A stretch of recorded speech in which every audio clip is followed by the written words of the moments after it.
Hi everyone, I am Kuru Culture. Welcome if you're new here. I have been longing to do a career chit chat video for you, and today is the day it's finally come. It's definitely overdue. So many of you have been asking me questions, and yeah, let's just dive in. So today's video is asset versus wealth management. And why did I choose this topic? Because I basically made the change over from asset to wealth management, and it's been a year since I've done this. Yeah, this video is definitely well overdue. Last time you guys knew that I worked at Vanguard as a trainee in the institutional and intermediary client service team. Now, what do I do? A drum roll. I work at one of the UK's largest investment managers within their wealth arm as a client service executive. Yay! Why the change? The change came about basically because I was on a program at Vanguard, and unfortunately, due to circumstances beyond my control. Sorry, I'm just laughing because that's the most corporate kind of way to say it. There was no headcount essentially, and yeah, I just had to look for another job. I mean, these things happen, you know? So I thought, why not try wealth management? I've always been interested in it since uni, so let's go. And I was fortunate enough to land this offer. Been there a year now, and it has been a journey. A journey that I will probably discuss more in depth as time goes on. But today I thought it would be important to know, just because I never really knew the massive difference between asset and wealth management. I would share that information with you lovely people. Another mini career update, and something you guys have been asking me about so much.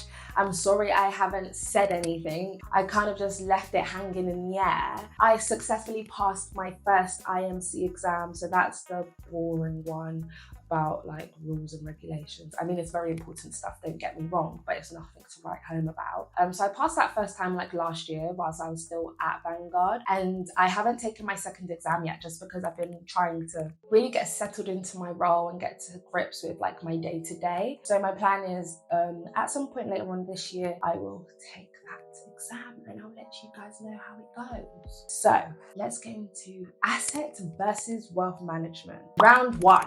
Let's start off by defining asset management. Asset management is about choosing and managing investments, whereas wealth management, that broadly overlooks someone's financial life and portfolio. I'm going to break the differences between asset and wealth management down into three parts, being services offered and management approach. Focus. Asset management is focused on growing a client's investment portfolio.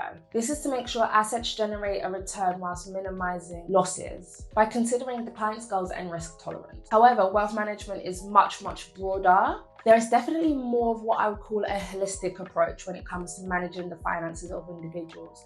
So something really interesting that I found out was that wealth managers can have an AUM expectation before you can even be considered to be a client or to become a client. And that could be like 5 million, 10 million. And if you want to step into ultra high net worth, it could go into, I don't know, the 50 millions, 100 millions assets under management minimum. So, and that's so different to asset management because anyone can essentially open an AJ Bell, Vanguard, or Hargreaves Lansdown account and start investing their money right away. The wealth managers definitely operate differently, which is something I just thought was really interesting. So the point of wealth management is to give advice on a client's financial plan and to maintain and restore financial wealth protection in the long term. So in wealth management, investment growth is very important, but there's also a focus on other areas of the client's financial situation. Services offered.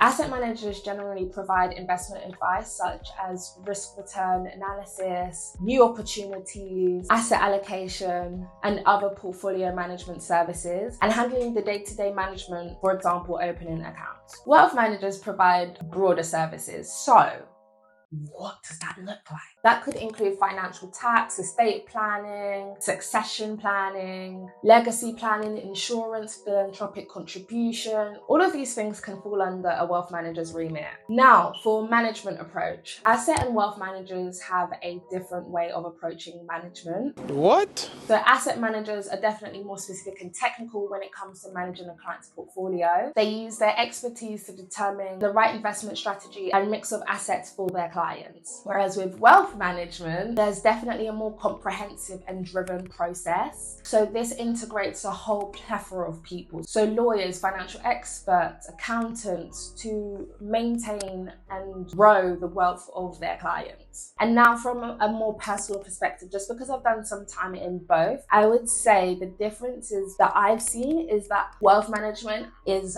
far more regulated. And I actually learned this while studying for my exam. My time in wealth management is very different to my time in asset management, being that I was working with professional investors and now I'm working with retail investors. Retail investors, wealth management is so highly regulated. Like, you can't do anything without an approval, a form, a this, a that, the other. What? Which is so understandable, especially when it comes to people's money. Like, this is the money of people that may not even be financially literate or proficient in a way. That just makes the job so much more pressurized in comparison to my role where I was working with professional investors that kind of already just had a foundation of knowledge already. And I find it very interesting to see the difference. Like, I thought I had to be a lot more diligent with my work before, but like now there is little to no room for error. Everything needs to be done on time, accurately, to the T. There is definitely more pressure. I've become one with my role, let's say. Like, I'm someone that I'm really tough on myself, like if I don't get something correct or if I don't pick something up quickly. But like now I've gotten to a place where I'm a lot more comfortable in my role and everything is looking up. So I'm really happy to talk more about wealth management. If you guys have any questions, let me know. Any video ideas that you would like me to produce, I'll be more than happy to. I share career content to benefit you guys mostly. So definitely give me a shout if you want anything in particular. And I'm more than happy to always look at CVs and help you guys out with that. So that's a wrap, guys. I hope you enjoyed this week's video. Be sure to smash that subscribe button, give me a massive thumbs up, and I will catch you in the next one. Bye.